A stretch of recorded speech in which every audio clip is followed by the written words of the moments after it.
Hey there, I'm Yankel, head chef of ButcherBox, and my job is to cook meat all the time. So these are my 5 rules for cooking meat. Let's find out what rule number 1 is.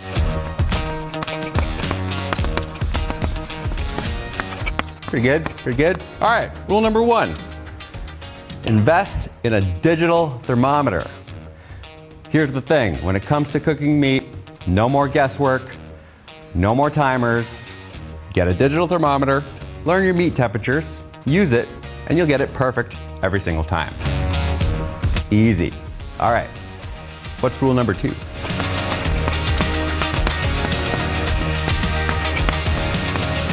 This is a good one.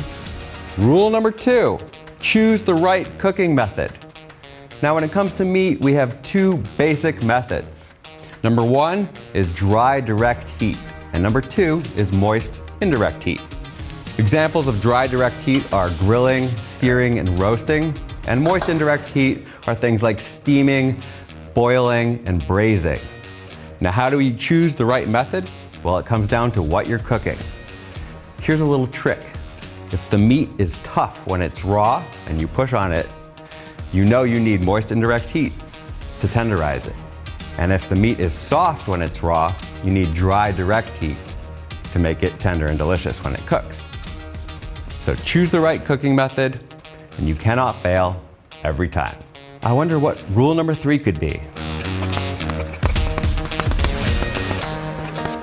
This one's important. Rule number 3, season, season, season. So important, it's there 3 times. It comes down to salt. Salt is meat's best friend. It's what makes meat taste delicious. So use it, use a lot of it. You can mix it with spices, you can add pepper, you can put it in marinades, just don't skip the salt. And remember, not all salts are created equal.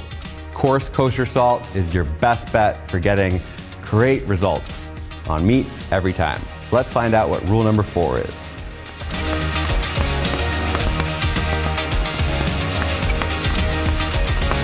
Here's where it really happens. Sear, sear, sear, and then sear some more. Why sear? Searing is browning the meat. And what happens when you brown the meat? You are literally creating flavor compounds. It's called the Maillard reaction, and it's why meat tastes so good. Brown it. And last but not least, what is rule number 5?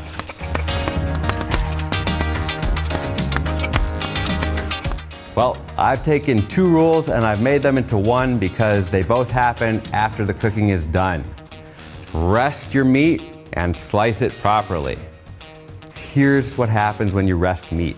All of the juices get reabsorbed into the protein, the meat continues to cook for a little bit, and when you slice into it, you get the juiciest bite possible. Now the pro chef rule for resting meat is half the time it took to cook, but that's a long time sometimes. So I recommend at home at least 8 minutes for steaks and 15 minutes for larger roasts, and that's a minimum. Now when it comes to slicing, meat has a grain. That grain is crucial, and you want to slice perpendicular to it. You'll hear me all the time. I talk about slicing against the grain because that's how you get a tender bite of meat. All right, well those are the 5 rules for cooking meat, and let me tell you, if you follow them, you are now an expert meat cook. I'm Yankel. See you next time.